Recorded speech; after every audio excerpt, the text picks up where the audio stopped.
In a sense, every game is a language.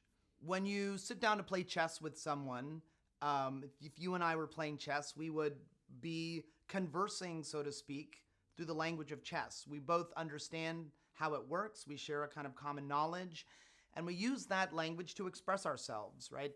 At this moment, to improvise, to sort of say things to each other in the course of the game, making statements back and forth, and operating together on this shared system of a particular game of chess. Um, Video games are really no different.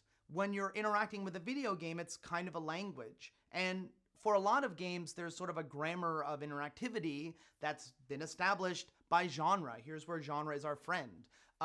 Super Mario established that when you jump on enemies' heads, you destroy them.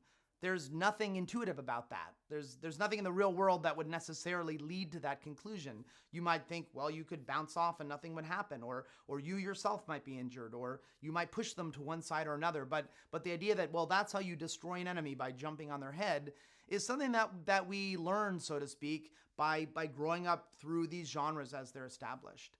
When you're a game designer making a game, you need to think about how players are going to learn about your system.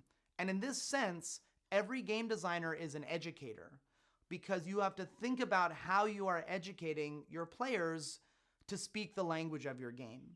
And the more weird and experimental and unusual your game is, the more important it is for you to think about how you're going to train them to speak this weird language, to interact in these weird new ways, to do things that they haven't maybe done before in a game.